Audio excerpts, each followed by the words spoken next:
இப்படி பிரிச்சு மேஞ்சிருக்கீங்க. அதுவும் பும்ரா பால ஃபர்ஸ்ட் பால் அந்த சூரியவன்சி இப்பதான் மீட் பண்றான். உனக்கு பயம்னா என்னமே தெரியாதா? அப்படியே தூக்கி 6 லைன்ஸ்ல அடிக்கிற. அந்த அதிர்ச்சியில இருந்து கூட நாங்க மீளலடா. இவன் எப்படா அடிக்கிறா? இவன் ஸ்கூல்லலாம் பயம்னா என்னன்னு சொல்லியே தர மாட்டாங்களடா. 10th முடிச்சுட்டா அடுத்து என்ன குரூப் எடுக்கணும்னு பாக்கண்டா. அதை விட்டு போட்டு இந்தியாவில் உள்ள டாப் பவுலர்ஸ் எல்லாம் போட்டு இப்படியாடா பிரிச்சு மேய்வ? Rajasthan versus Mumbai Indians. சரி, இந்த மேட்ச் நடக்காது. எப்படி மழை வந்துருச்சு, ஆளுக்கு ஒரு பாயிண்ட் கொடுத்துருவாங்க. ஏற்கனவே மும்பை இந்தியன்ஸ் ஒரு தோல்வியில இருந்து வந்திருக்கு. ராஜஸ்தான் வேற ஏற்கனவே 2 பேரை அடிச்சு துவம்சம் பண்ணி பயங்கரமா வந்திருக்காங்க. அப்படின்னு பார்த்தா அப்படின்னா டக்குன்னு 11 ஓவர் மேட்ச்ட்டாங்க. சரி, எப்படியும் 11 ஓவர் மேட்ச் கடப்பார பயங்கரமா இருக்கானுங்க. அவ்வளவுதான், ராஜஸ்தான் சின்ன பின்னமா ஆயிருவாங்கன்னு பார்த்தா ஆமா பாண்டியா ஃபர்ஸ்ட் பவுலிங் போடுறாங்க. ஃபர்ஸ்ட் இந்த சின்ன பசங்க வந்து என்ன தடிச்சிருவாங்க, நம்மகிட்ட 10 பால் இருக்கு, பும்ரா இருக்கு, அதனால ஈஸியா மடக்கிடலாம் அப்படின்னு நினைச்சோம்னா வந்த ஃபர்ஸ்ட் ஓவர்ல இருந்தே அடி அடி அடி அடின்னு அடிக்கிறாங்க. 5 ஓவருக்கு 80 ரன். டேய், என்னடா பண்ணி வச்சிருக்கீங்க?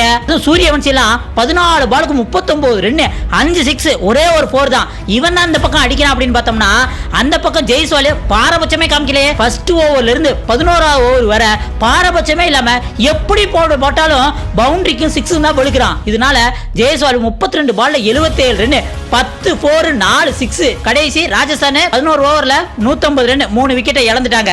சரி, நம்மகிட்ட தான் கடப்பாடா இருக்காருல, ரிக்கல்டன் இருக்காரு, நம்ம ஹிட்மன் இருக்காரு, அடிச்சிருவாங்கன்னு பார்த்தோம்னா ஃபர்ஸ்ட் ஓவர்ல ரிக்கல்டன் அவுட், செகண்ட் ஓவர்ல சூரியகுமார் யாதவ் அவுட், தேர்ட் ஓவர்ல ஹிட்மன் ரோஹித் சர்மா அவுட்.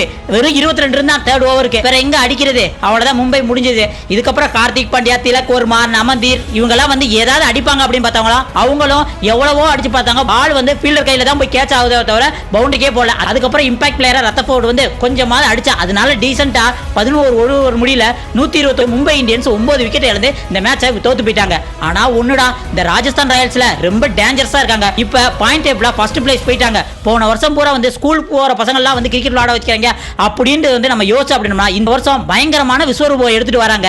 சிஎஸ்கே அடிச்சிட்டாங்க, மும்பை இந்தியன்ஸ் அடிச்சிட்டாங்க, அடுத்து ஆர்சிபி கூட வந்து 10ஆம் தேதி மேட்ச், அதுலயும் அடிச்சிட்டாங்கன்னு வச்சுக்கோங்க. இவங்க கப் அடிக்கிறத யாராலையும் தடுக்க முடியாது.